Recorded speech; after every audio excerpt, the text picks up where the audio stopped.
ಉಪಾಸನ ಕಾರ್ಯಾಗಾರಗಳಲ್ಲಿ ಅಥವಾ ಕಾರ್ಯಕ್ರಮಗಳಲ್ಲಿ ಇದುವರೆಗೆ ನಾವು ಆಧ್ಯಾತ್ಮಿಕ ಉನ್ನತಿ ಮತ್ತು ಮನಸ್ಸಿನ ಉನ್ನತಿಗೆ ಸಂಬಂಧಪಟ್ಟಂಥ ಕಾರ್ಯಾಗಾರಗಳನ್ನೇ ಮಾಡ್ಕೊಂಡು ಬಂದಿದ್ದೀವಿ. ಅದರಿಂದನೂ ಸಾಕಷ್ಟು ಜನಕ್ಕೆ ಹಲವಾರು ರೀತಿಯ ಸಹಾಯ ಆಗಿದೆ. ಆದರೆ ಆಧ್ಯಾತ್ಮಿಕ ಉನ್ನತಿಯನ್ನು ಗಳಿಸಬೇಕಾದ್ರೆ ನಾವು ಆರ್ಥಿಕವಾಗಿ ಕೂಡ ಸಬಲರಾಗಿರಬೇಕು. ನಮ್ಮದೇ ವೈಯಕ್ತಿಕ ಸಮಸ್ಯೆಗಳನ್ನು ಇಟ್ಕೊಂಡು ಆಧ್ಯಾತ್ಮಿಕದಲ್ಲಿ ಉನ್ನತಿಯನ್ನು ಗಳಿಸೋಕ್ಕೆ ಸಾಧ್ಯ ಇಲ್ಲ. ಆ ರೀತಿಯ ಪ್ರಶ್ನೆಗಳನ್ನು ನಮಗೆ ಸಾಕಷ್ಟು ಜನ ಕೇಳ್ತಾ ಇದ್ರು.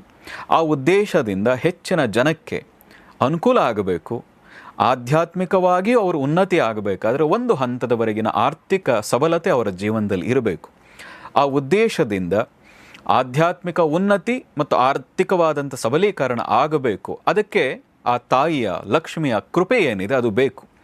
ಲಕ್ಷ್ಮಿಯನ್ನು ಕೇವಲ ಹಣಕ್ಕಾಗಿ ಅಲ್ಲ, ಕೇವಲ ಭಾಗ್ಯಕ್ಕಾಗಿ ಅಲ್ಲ, ಸಿದ್ಧಿಗಾಗಿ, ಬುದ್ಧಿಗಾಗಿ ಮತ್ತು ಮೋಕ್ಷಕ್ಕಾಗಿ ಕೂಡ ನಾವು ಪ್ರಾರ್ಥನೆ ಮಾಡ್ತೀವಿ.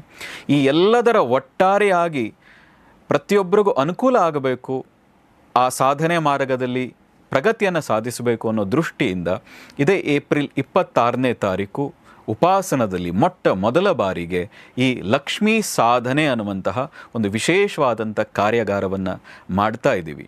ಯಾರ್ಯಾರು ಜೀವನದಲ್ಲಿ ಆರ್ಥಿಕ ಪ್ರಗತಿಯನ್ನು ಸಾಧಿಸಬೇಕು, ಎಲ್ಲ ರೀತಿಯ ದಾರಿದ್ರ್ಯದಿಂದ ಮುಕ್ತಿಯನ್ನು ಹೊಂದಬೇಕು, ಬೇರೆ ಬೇರೆ ಬಾಧೆಗಳಿಂದ ಹೊರಗೆ ಬಂದು ನನ್ನ ಮೆಟೀರಿಯಲಿಸ್ಟ್ ಲೈಫ್ನೂ ಚೆನ್ನಾಗಿಟ್ಕೊಂಡು ಸ್ಪಿರಿಚುವಲ್ ಲೈಫಲ್ಲೂ ಉನ್ನತಿಯನ್ನು ಗಳಿಸಬೇಕು ಅಂತಿದ್ದೀರಿ. ಅವರೆಲ್ಲರೂ ಕೂಡ ಈ ಕಾರ್ಯಾಗಾರದ ಉಪಯೋಗವನ್ನು ಪಡಿಬಹುದು ಮತ್ತು ಪಡೆಯಿರಿ ಅಂತ ನಾನು ಸಲಹೆ ಮಾಡ್ತೀನಿ.